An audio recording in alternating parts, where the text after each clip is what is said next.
Samajwadi party के अहम रखने का मकसद मालेगांव समाजवादी पार्टी की तरफ से ये था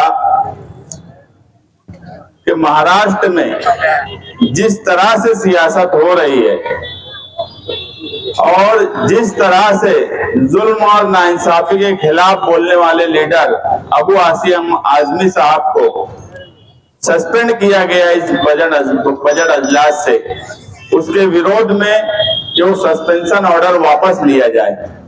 हम देख रहे हैं कि मुल्क में महापुरुष और मुल्क का हीरो कौन, इस ताल्लुक से एक बहस छिड़ी हुई है और टारगेट सिर्फ और सिर्फ मुसलमानों को बनाया जाता है।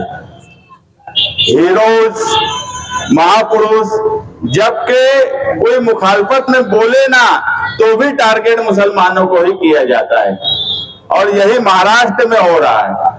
एक फिल्म आई छावा, जिसने एक सेंटिमेंट लग कर दिया लोगों को उस फिल्म ने और ऐसा एहसास दिला दिया कि मुसलमान ही बड़ा जालिम है, जबकि उस फिल्म में भी ये बताया गया कि संभाजी महाराज की जो बीवी थी यसुबाई, उनके भाई खुद औरंगजेब की साइड से थे। अगर वो धर्म की लड़ाई होती तो उनके ही भाई, सगे भाई, वो औरंगजेब की साइड से क्यों होते? वो धर्म की लड़ाई नहीं थी, वो राजपाट की लड़ाई थी। हम औरंगजेब की बादशाहत सही थी गलत थी उस पर हमारी बहस ही नहीं है। हमारी बहस इस पे है कि इस मुल्क का हीरो कौन, इस मुल्क का महापुरुष कौन।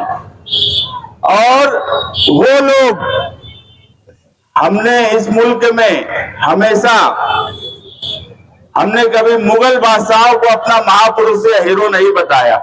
हमने किसे अपना हीरो बनाया? गांधी को अपना हीरो बनाया, अंबेडकर को अपना हीरो बनाया, मौलाना अब्दुल कलाम आजाद को अपना हीरो बनाया, मोहम्मद अली जौहर को अपना हीरो बनाया, भगत सिंह को अपना हीरो बनाया, बोस को अपना हीरो बनाया।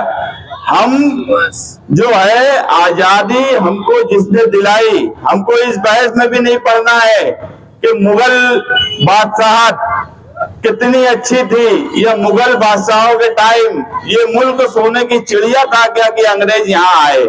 बहस उस पे भी हमारी नहीं है। हमारी बहस इस पे है कि समाजवादियों को आरएसएस और बीजेपी वाले सिखाएंगे कि मुल्क का हीरो और बादशाह कौन। जिनके आरएसएस के हेडक्वार्टर में आज तक गांधी की फोटो नहीं लगी, जिसे इस मुल्क का सबसे बड़ा हीरो हम मानते हैं, वो हमें सिखाएंगे कि इस मुल्क का हीरो कौन होना चाहिए, इस मुल्क का महापुरुष कौन होना चाहिए।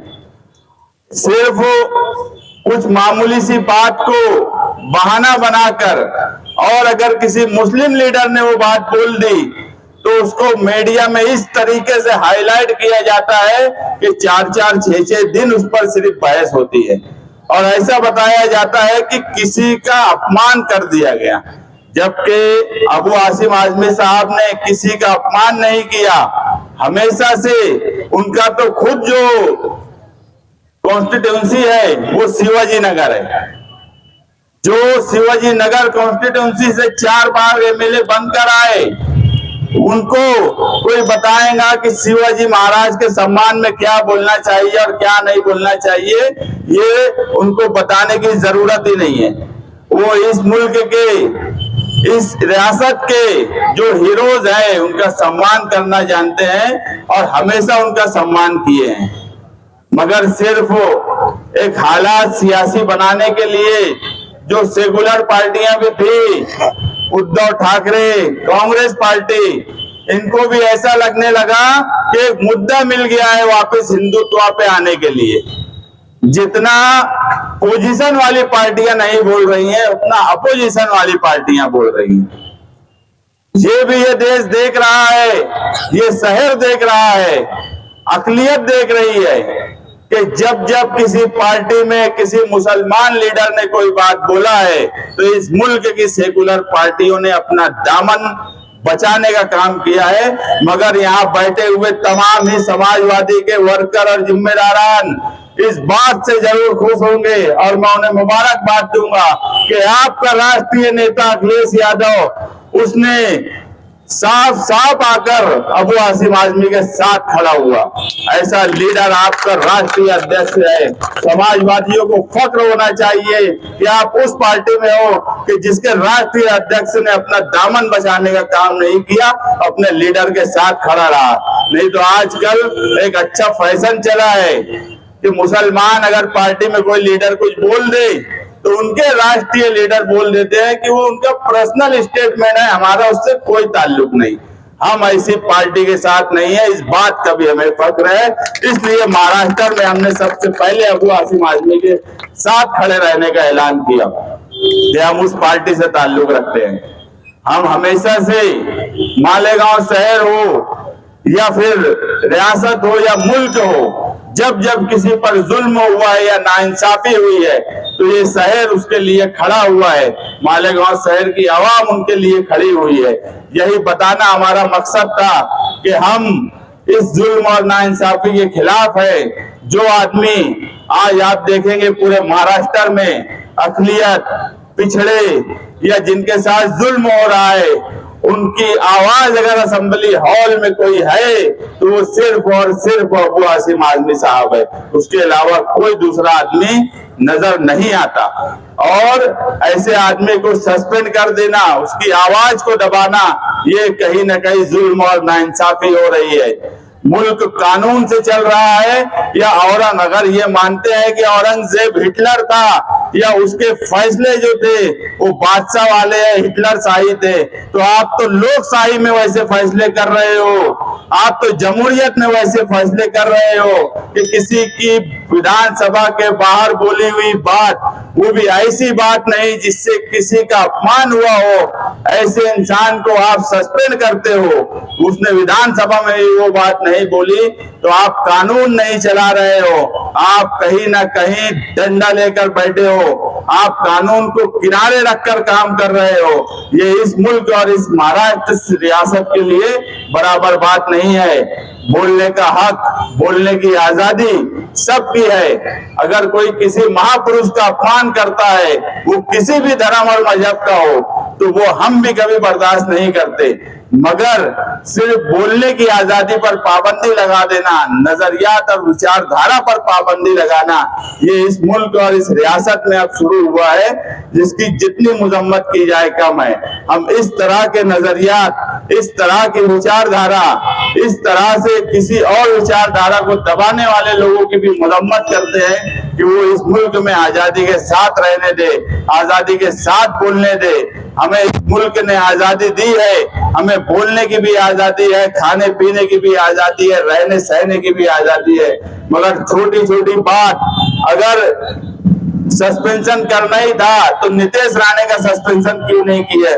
जो गैर कानूनी बात भी बोलता है, जो हर वक्त ऐसे माहौल बनाता है कि इस मुल्क में और महाराष्ट्र में लॉ एंड ऑर्डर खराब हो, जो आदमी खुल्लम खुल्ला बोलता है कि मस्जिद से निकाल कर मारेंगे, ये कर डालेंगे, ऐसा करेंगे, जो कानून के दायरे में भी नहीं रहता उसको बीजेपी सरकार मंत्री पद देती है। जो दूसरे मजहब के महापुरुषों का अपमान करते हैं उनको बीजेपी गले लगाती है। ये बीजेपी की दोहरी दोहरा नजरिया है जिसको बंद करने की जरूरत है। आज महाराष्ट्र, खास तौर से महाराष्ट्र एक कमर्शियल स्टेट है, मुल्क में सबसे बड़ा जीडीपी का स्टेट है, मगर यहाँ की खास बात यही थी कि इस रियासत में कभी हिंदू मुसलमान या भेदभाव जातिवाद का राजकारण नहीं पनपता था, मगर धीरे धीरे वो सियासत भी पनप रही है। कहीं न कहीं ये रियासत की कमर्शियल और रियासत की मजबूती के लिए मुस्तकबिल में अच्छा नहीं माना जाएगा। आप इस रियासत में सबको रहने का, सबको बसने का मौका दो, हमें भी बोलने का मौका दो, किसी की आवाज को दबाने की जरूरत नहीं है इस रियासत में। हम अभी शान हिंद आपको बताएंगे कि हमारी डिमांड क्या क्या है, वो आपके सामने बात रखेंगी। बस मेरा इतना ही बोलना है कि अबू आसिम आजमी साहब ने ऐसी कोई बात नहीं बोली थी कि जिनकी वजह से उनको सस्पेंड किया जाए और उनको तरह तरह से धमकी दी जा रही है। मुख्यमंत्री बोलते हैं कि 100% उनको जेल में डाल देंगे।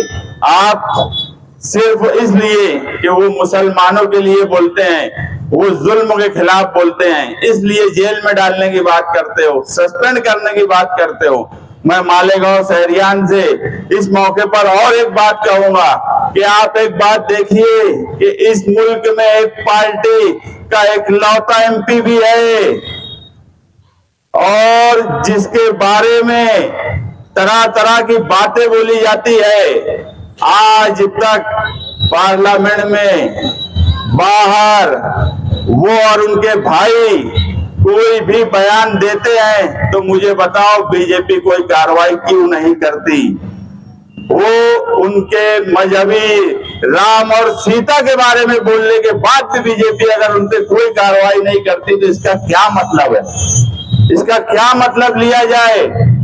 जो समाजवादी के लीडर अबू आसिम आजमी साहब ने किसी की बुराई नहीं की, किसी का अपमान नहीं किया, उनके ऊपर मुसलसल कार्रवाई हो रही है, मुसलसल कार्रवाई की धमकी दी जा रही है, मगर इसी मुल्क में एक आदमी को खुलता सांड छोड़ दिया गया मुल्क का माहौल खराब करने के लिए। 2014 के बाद से आप देखेंगे 2014 से पहले बीजेपी और एमआईएम और 2014 के बाद की बीजेपी और एमआईएम किस तरह से गठजोड़ करके ये सियासत कर रहे हैं। खुला सांड छोड़ दिया गया, कुछ भी बोले, कुछ भी करे, उनपे ना ईडी आती है, उनपे ना सीबीआई आता है, उनका ना कभी सस्पेंशन होता है, उनकी ना प्रॉपर्टी की जांच होती है, कुछ नहीं होता।